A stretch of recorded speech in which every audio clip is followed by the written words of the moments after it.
Hello दोस्तों, मैं जयकांत सैनी स्वागत करता हूं आपके अपने चैनल भारत IQ में। हम डिस्कस कर रहे हैं 3 अक्टूबर का MCQ, जिसके अंदर मैं 10 प्रश्न यहां पे आपसे पूछूंगा। तो मुझे आशा है कि आप पूरी ईमानदारी से इनको अटेम्प्ट करेंगे और अंत में मुझे अपना स्कोर जरूर बताएंगे। तो शुरू करते हैं आज का MCQ। पहला प्रश्न है, निर्भया एक्ट कब लाया गया था? तो आपके सामने इसके लिए 4 विकल्प हैं: 2011, 2012, 2013, 2014। तो इस प्रश्न का सही उत्तर है स, यानी कि 2013 में निर्भया एक्ट लाया गया था। 2012 के अंदर ये घटना घटित हुई थी निर्भया से संबंधित, और ये एक्ट लाने के बाद एक 1000 करोड़ का एक फंड बनाया गया जिसको बोला गया निर्भया फंड।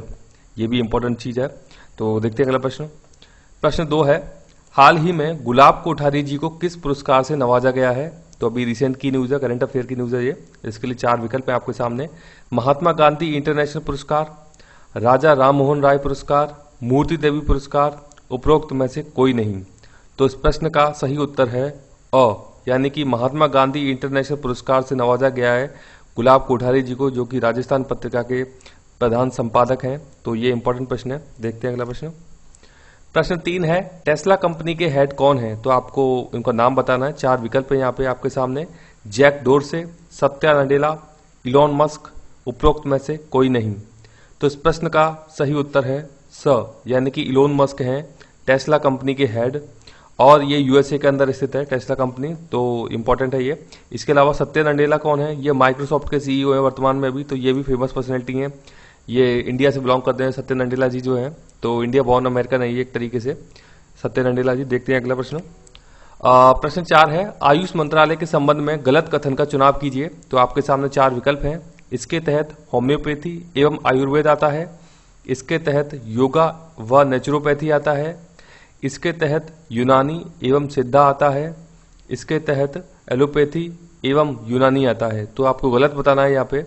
तो इस प्रश्न का सही उत्तर है द, यानी इसके तहत एलोपैथी एवं यूनानी आता है। नहीं, यहाँ पे एलोपैथी गलत दे रखा है, तो यहाँ से आप इसे एलिमिनेट कर सकते हैं। अब आयुष AYUSH जो होता है AYUSH, ये कई बार प्रश्न पूछा गया है। तो इसमें कौन कौन से शामिल है? तो होम्योपैथी है, आयुर्वेद, योगा, नेचुरोपैथी, यूनानी और सिद्धा। ये आपको रट लेना है। कई बार पूछा गया एग्जाम्स के अंदर, तो आपको पता होना चाहिए आयुष के बारे में, क्योंकि मोदी गवर्नमेंट ने आते ही नया मंत्रालय बनाया था आयुष।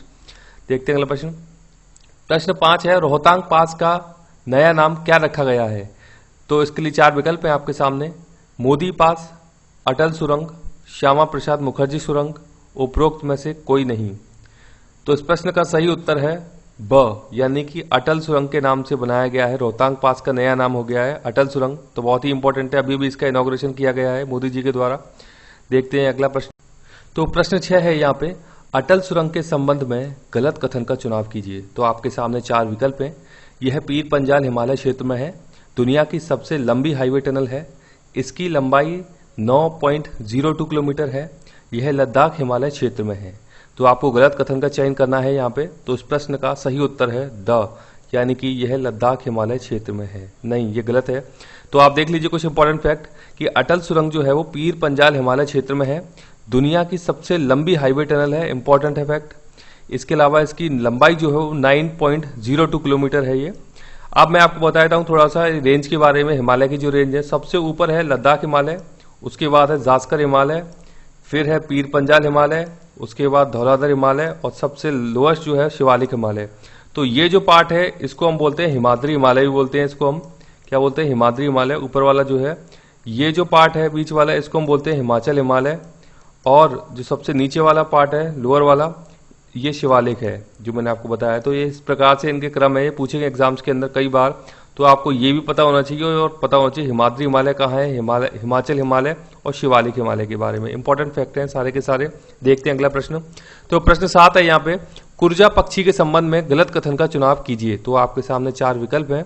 इसे डेमोसाइल क्रेन के नाम से जाना जाता है, यह प्रतिवर्ष खिचन नामक स्थान पर आते हैं, यह भारत में पूरे वर्ष भर पाए जाते हैं, उपरोक्त में से कोई नहीं। तो आपको गलत कथन बताना है यहाँ पे। तो इस प्रश्न का सही उत्तर है स, यानी कि यह भारत में पूरे वर्ष भर पाए जाते हैं। तो ये गलत है यहाँ पे ऑप्शन। क्यों? क्योंकि ये माइग्रेट करके भारत में आते हैं। सर्दियों वाला समय जो स्टार्ट होता है अक्टूबर नवंबर, तब ये आते हैं, और मार्च अप्रैल तक छोड़ देते हैं भारत को। ये अपने जो एरियाज वहाँ चले जाते हैं, सेंट्रल एशिया से आते हैं, रशिया से आते हैं भारत के अंदर। ये इनको डेमोसाइल क्रेन के नाम से जाना जाता है इंग्लिश के अंदर। और ये खिचन नामक स्थान है जोधपुर के अंदर, वहाँ पे आते हैं। बहुत ही फेमस है ये प्लेस, कई बार एग्जाम में पूछा भी गया है। देखते हैं अगला प्रश्न। प्रश्न 8 है, लाल ग्रह किसे बोला जाता है? तो इसके लिए 4 विकल्प हैं आपके सामने, बृहस्पति ग्रह, पृथ्वी ग्रह, शुक्र ग्रह, मंगल ग्रह। तो इस प्रश्न का सही उत्तर है द, यानी कि मंगल ग्रह को बोला जाता है लाल ग्रह। आयरन मिनरल्स की उपस्थिति के कारण इसको बोला जाता है लाल ग्रह। तो देखते हैं अगला प्रश्न। प्रश्न 9 है यहाँ पे, लूनी की सहायक नदी कौन सी है? सही विकल्प का चुनाव कीजिए। तो आपके सामने 4 विकल्प है यहाँ पे, सरस्वती नदी, बांडी नदी, डाई नदी, खारी नदी। तो इस प्रश्न का सही उत्तर है ब, यानी कि बांडी नदी है लूनी नदी की सहायक नदी। बांडी नदी 2019 में चर्चा में भी रही थी। क्यों? क्योंकि इस पर एनजीटी ने प्रदूषण के लिए इसके लिए जुर्माना लगाया था राजस्थान सरकार पर। तो ये इंपॉर्टेंट है, बांडी रिवर आपको पता होना चाहिए कि कहाँ पे बहती है। पाली जिले के अंदर से बहती है और लूनी की सहायक नदी है ये। तो इंपॉर्टेंट फैक्ट है। देखते हैं अगला प्रश्न।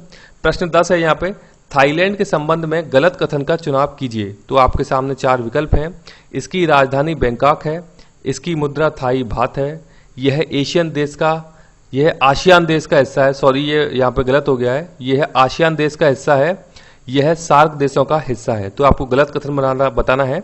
तो इस प्रश्न का सही उत्तर है द, यानी कि यह सार्क देशों का हिस्सा है।